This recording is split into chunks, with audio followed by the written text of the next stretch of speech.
Nathan, the first thing I want to ask you is, how long have you been playing bass? I've been playing now for about 18 years. 18 years, yeah. What influenced you the most? Why play bass? Well, at the time I looked and it only had 4 strings on it, so that seemed easier than guitar. So well, you got me fooled. There's 5 on the one you're playing. There's 5 at the moment. Bass? Well, I think it's evolved to 5 at the in this day and age. Give you that extra edge and get that. You have a low B below. Low B, yeah. So instead of tuning down all the time, I can play with the same type of tuning and have the low B. Now, do you play upright bass too? I do play upright bass as well. I studied that in college and high school, and played in symphony orchestras. So you do a lot of bowing technique and that too? Yes, I have. Not lately, though. No? Well, how did you get into actually playing electric bass? Did you play in bands, or what started it all off? I think the first electric bass I ever picked up was in church. And my brothers and I used to have a group that played for folk masses in the Catholic Church in San Diego, and they played guitar and I was kind of tagging along, and I saw a bass there and picked it up and fell in love with it immediately. Wow, that's great. How did you get into top 40 bands after that, or commercial bands? Yeah, from there I went on to play in school bands and the stage band, jazz ensemble, and then the garage bands. Well, speaking of jazz ensemble, did you get into reading music? I did. You mentioned the upright bass. Yes, actually my first instrument was cello, so I had to learn how to read. That was in junior high school, and when I got to high school, I discovered the bass and had to learn how to read for the jazz band and the different academic groups that I was in. Yeah, so I guess that's helped you a lot in studio work, where you can apply that reading. Absolutely, absolutely. It's a must for any kind of studio work where you're not in a band and don't already know the song before you go in. Instead of just playing grooves and things that you already know. Right. In fact, speaking of that, when you got into playing bands, I mean, what were the most memorable bass lines and the most influential people in your life as far as bass players were concerned? Well, when I started, one of the first bass lines I learned was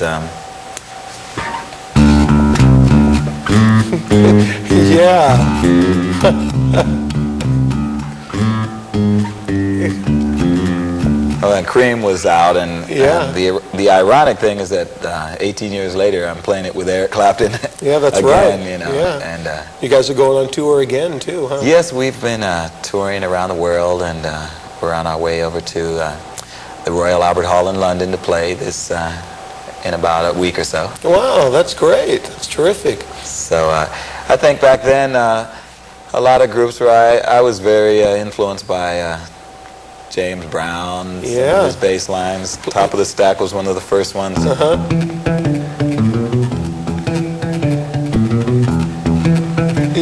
And a lot of the Motown grooves. What kind of things? Yeah.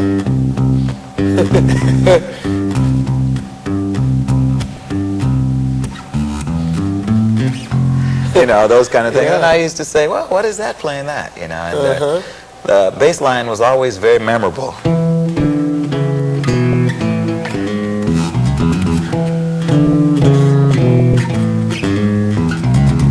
You know, and the list goes on and on. So. What about like funk and things like that? Is there anything there real? I listen to well, there are a lot of funk groups out. Kool and the Gang, Earth, Wind and Fire was one of my favorites. Verdine White, one of my favorites. Tower Power, their bass line.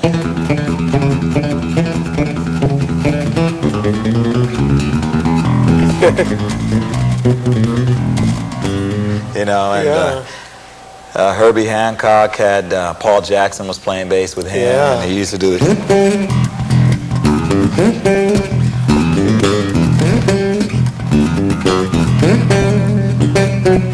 You know, he was one of the first founders of the Trills. Yeah, I know. You mentioned earlier in some of the lessons about Chuck Rainey too. Is there anything that sticks out about Chuck? Chuck Rainey, everything he did with.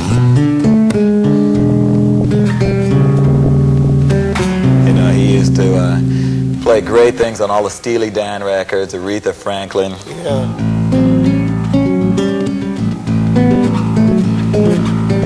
all the double stops, and Yeah. he was the king of those kind of licks. I remember one of the first bass lines I ever learned was a song called Reverend Lee by Roberta Flack. Oh, He was yeah. playing bass on it.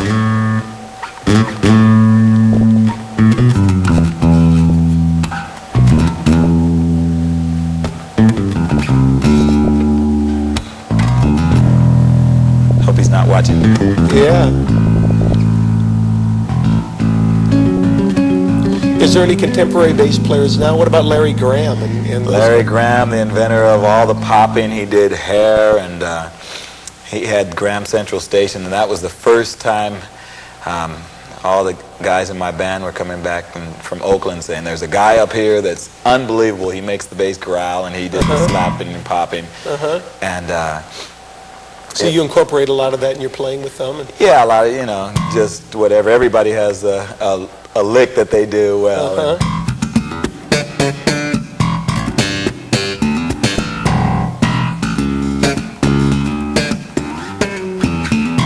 Whatever. And he was a big influence on bass players. Very big influence. Paul McCartney was a big influence.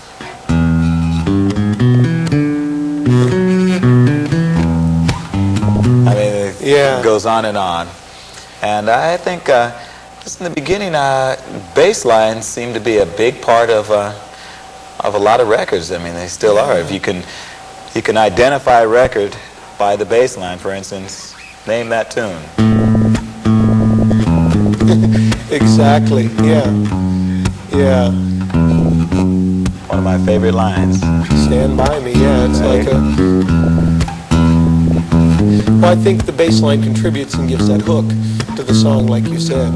Yeah. Well, so you obviously have a lot of band experience. You've learned a lot of tunes. You played. Where did you take it from there? How did you actually get into the studios in Los Angeles? A lot of people call and ask me, how do you break into the studio? There's two ways. Okay. One is with a crowbar. Okay, you break. Skaboosh. And one is through a lot of hard work, practice, and connections. One of the first things I did was, because I was very intrigued by studio, and perfect kind of setting and having your instrument recorded in under perfect conditions. And what you do is find someone in your town or who's doing a lot of studio work and kind of get under their wing and say, So hey. like a sponsor then. Exactly. Yeah. And I did just that with one of my friends in San Diego where I was raised. Yeah. And just call up and said, listen, I play bass and I'm kind of interested in breaking into this studio situation. And so you go and watch a couple times, see how they do it. It's a pretty valuable experience.